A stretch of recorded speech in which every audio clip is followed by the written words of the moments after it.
So let's go. This is going to be the first of many discussions, a series of discussions slash subject matters on, well, again, social matters. So here's the situation we have now: is if I say Black Life Matters, what does that really mean? If I say Pride, what does that really mean? If I say sexism, equality, balance, what does that really mean? If I say London transport is a disaster, what does that really mean? Now, the reason why I ask those questions is regardless of what issue or matters in society they try to deal with, many of these protests, especially the Black Lives Matters protest, which is the one I'm going to focus on the most because, as you can see, I am a man of color, and yes, I am affected indirectly, but I'm still affected. But the point I'm going to get to is I'm not going to make it too personal, but it isn't a personal opinion, but I believe it's an opinion that matters. So without further ado, let's just get straight to the point. I'm going to wheel out a series of names, and I'm going to pause, and I'm going to ask you to take a moment and ask yourself, when was the last time you heard those names mentioned in the media? So let me go to the tablet now. Boris Johnson, Gavin Williamson, Oliver Dowden, Alok Sharma, or Sharama, sorry if I pronounced that wrong, Keir Starmer, Ed Davey, so that's Ed Davey, and Mark Pack. Let's just take a moment and let's just try to figure out if you know who those people are. One of them is obvious, he's our British Prime Minister, of course, but let's just take a moment. I'm going to look at the clock here. I'm going to take 20 seconds. I'm going to give you a chance to figure out, do you know who they are?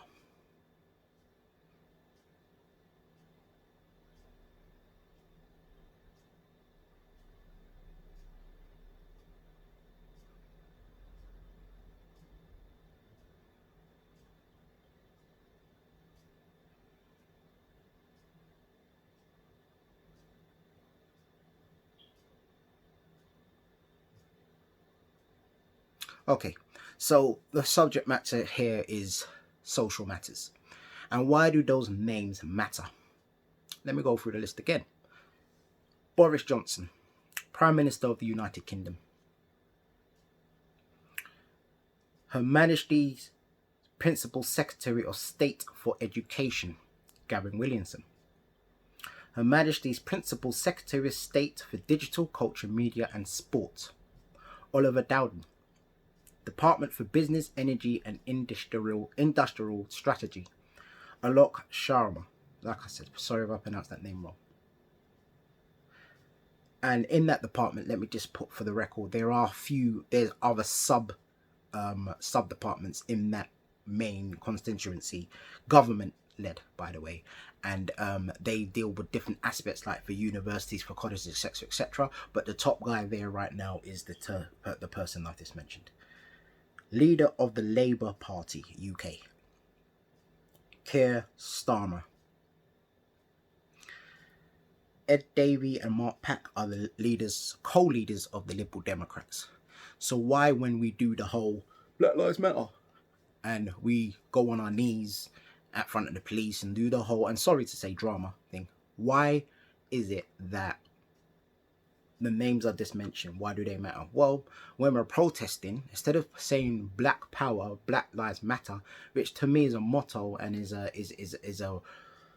saying from the 60s and 70s that to me now holds no meaning. And I know people are gonna find that controversial, but the reason why it holds no meaning now, it held meaning back then. It meant something. There was a protest behind it and there's a movement behind it. But the reason why Black Power and Black Lives Matter does not matter now, those words mean nothing to the people I've just mentioned, is because what is the message behind that? If you hear Black Lives Matters, what does that really mean?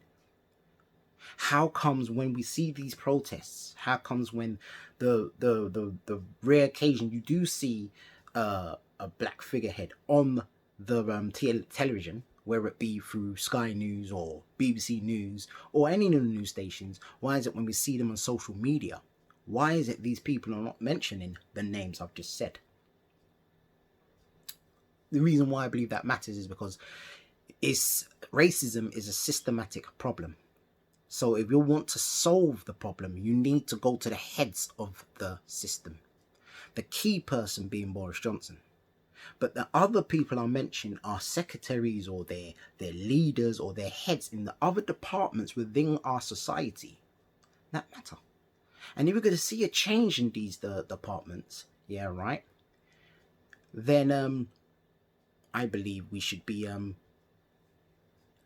not attacking, but we should be drawing these people to the front line to speak on behalf of their said departments of government, departments of our society that help run our society. The systematic problem starts from the head of that department or said part of society. Hope I'm making sense right now. But you don't hear these names being called to the front to say, what are you going to do, Secretary of State, sorry. What are you going to do, Secretary of Education? What are you going to do, the person who deals with media and culture and etc., etc.? What are you going to do? Because we can say Black Lives Matters, we can protest, and we can say Black Power and put a fist in the air. But if what we're saying has no meaning, if what we're saying has no message, then nothing's going to change. And here's the key thing: the message can't just be just empty words. They need to mean something, and it needs to be not just one person on camera. What it needs to be is all those protesters need to be singing from the same hymn sheet, and they need to be drawing to the front line the people that can make the change, and they're the people I just mentioned. And do you realize I didn't mention one name, and that's the head of police, because I think that's obvious that they should be called out. I think it's obvious that that person is the one that needs to be on the front line first. So Dame, let me pronounce his name properly, Dame Cressidia, step forward. This is what we need to be hearing in the next protest. This is what we need to be hearing in the next social media cast on Facebook or Instagram or Snapchat post, all these things. Dame Cressidia, can you please stand forward now? Why? You're the chief of police, and you are, when you think of racism, the first thing we think of is police. Now, for the record, I have nothing against the police; they're doing their job. But what I have something against is their actions. Are they being trained properly? Are they, doing a ethics and diversity lesson like for 3 months while you're becoming a police officer is not good enough. It needs to be rooted in the core of what the police do. They're supposed to be policing society and upholding our laws. Now, Dame Cressidia, can you please step forward and tell us, not just black people, but all people, because I believe all life matters as well, but the subject matter here is Black Lives Matters, but the long short of it is life matters. We're human. What are you going to do to uphold the law in our society so there is balance, true balance and true equality? Now, here's the situation. Let me give you an example. The virus that is racism needs to be tackled. Just like we're in the middle of a pandemic and you have that coronavirus, COVID-19, which is a strain of that virus, if you understand how it works. We tackled that. So how did we tackle that? We went into lockdown. But what you saw is Boris Johnson come onto the television, and he had his number 2 and his number 3 and the health secretary come and say, how are we going to move forward in tackling this virus? Do you see where I'm going here now? Why can't we do the same thing when it comes to racism? Chief of Police, step forward with the Prime Minister, and let's start with your department. What are you going to teach and train your police officers to do? Law enforcement, what are they going to do to make the systematic change that's needed for equality in society? So a protest, right, is only going to be successful if it has an aim and a goal and it has a finish. Because you can start the protest, but how are you going to finish the protest? If you're going to end the protest with warring with the police, then it's going nowhere. Now, there are peaceful protesters that need to have a weapon, and weapon is knowledge, and they need to use the right lingo, the right words. They need to use the right terms when they're speaking to these people. You can go to Parliament and protest, but when you're putting your fist in it and saying Black Lives Matters, sorry, but the system is not looking at you. They're just another protest. But if you're calling certain people in government, in Parliament, to step forward and tell us, what are you going to do? Force them to have to put things in place. to make a change, then that's when we'll see change. You need to call out the people that actually can make the matter, deal with the matter. That's what I'm trying to say here for those who are watching. So here's the point. Let's call the people to the front. Just like when we had the news bulletins at 4, 5 and 7 in the evening, you had the relevant department, head of department, step forward and coach us, teach us, train us. Let us know how we're going to deal with a virus. The biggest virus right now worldwide is not COVID-19. The biggest virus is racism, greed, hatred. I can go on and on and on. But the key thing is racism and greed. They're the two things in society. And if you really look at it, if we're going to make a change, then there's people right now that like the way it is right now. And they are either racist or they're prejudiced. They're not going to like the change. They like the way things are. So you're never going to keep everybody happy. But I'm very sure if you asked the people who are privileged right now, would you like to swap shoes with me? This color. You know? Would you like to swap places with me for a week? I'm very sure they'll say no. So if you're comfortable where you are right now, if you're comfortable with a racist society, then I think you are also the problem and you need to be dealt with. The only way you're going to be dealt with is the people that matter, the government heads, and make sure in society racism and comfort in that racism, prejudice, and those who are comfortable with prejudice, those people are corrected and they're coached and they're taught. And the only people that can do that again are the heads of state, the people that run those said departments in our society. Now, I hope many people will agree with me, and those who disagree with me, then please post it up on Facebook and post it up on the YouTube channel when this goes live, when this is uploaded. But the point of the matter is, Black Power was a movement back in the 60s and 70s, and that was a movement in America, United States of America. But in the UK, yes, we've had the Brixton riots, and we've had different riots down the years that didn't change anything really. The answer to that question is no, it didn't. It didn't change anything in the system. It just made the system have a hidden hatred or a hidden anger towards the people from the Caribbean, from the people who are from the motherland, the people from ethnic minorities, they call it. And I don't like that word, but that's how they refer to us. But isn't it funny that if you want to call us a minority, why do we make up the majority of the people that are abused and mistreated? I'll leave that question with Dame Cressida. Is that let me get his name up again, because I don't want to be saying the name wrong and embarrassing myself. Yeah, but Cressida, yeah. Her full name is Dame Cressida Rose, and she is the DBEQMP. So it says here on their wiki page, it says Dame Cressida Rose Dick, QPM, born, I'm not going to say when she's born, that's not fair, is a police officer who in 2017 was appointed Commissioner of the Metropolitan Police Service in London. I'll leave it there, there's more to be said. But if she's the head, so why is she not being called out?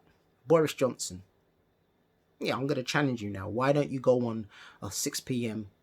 live news bulletin like you did for the coronavirus and deal with this virus, the racism, and take this young lady to the front and say, right, you know what?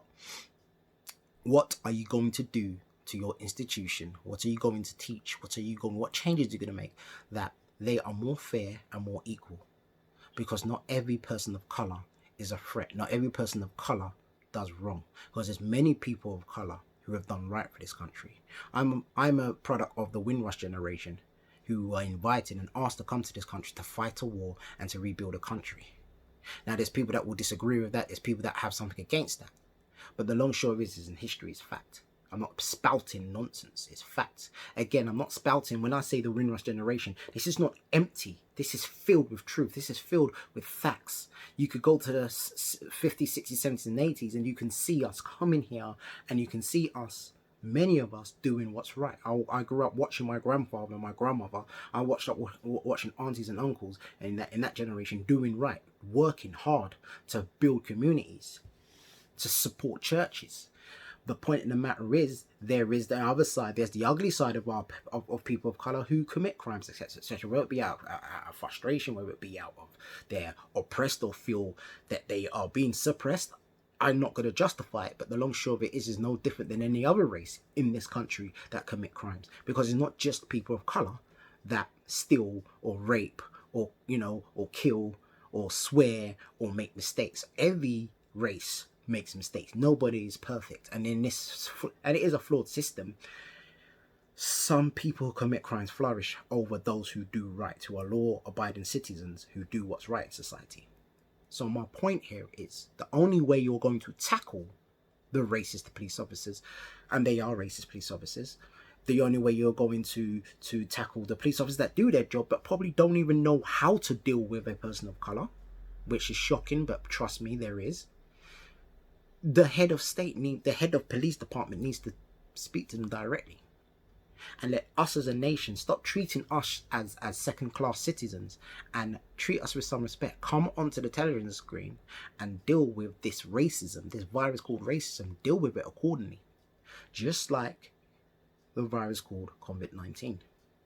So let me end my point here. Let me wrap up 16 minutes, and many people, I'd love to hear what people's comments on this. I'd love to hear what people's opinions are, and the long short of it is, if this matter is going to be dealt with, this social matter is going to be dealt with, it's not just one person that has to deal with it. It's many people have to come together, in peaceful protest, in peaceful agreement, in peaceful meetings to discuss what changes need to be made to move forward.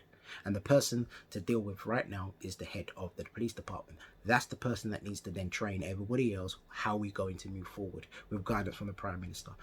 So the long short of it is, that's the step forward. So the protesters, the Black Lives Matters protesters, if we're going to go with that banner, let's make sure it's not an empty banner. Let's make sure it's not just a whole bunch of people marching, saying it, looking good on TV, because that's what I see. You look on TV, and then, there's no message behind it. It's just, oh yeah, we want systematic change, and this police officer did this, and here's a YouTube video when this did that. Yeah, okay, we know what they've done, but what change do we want to be made? And for the record, most of these protests start off peaceful, but then you get the rioters, and the looters that want to come out and destroy what could be a good movement. But then when I've looked on television, I've not seen enough of people of this colour take that opportunity on television to say, right, call forward the people in government to do something about it. And that's what we need to do now. That's the move forward. Start calling them to the forefront.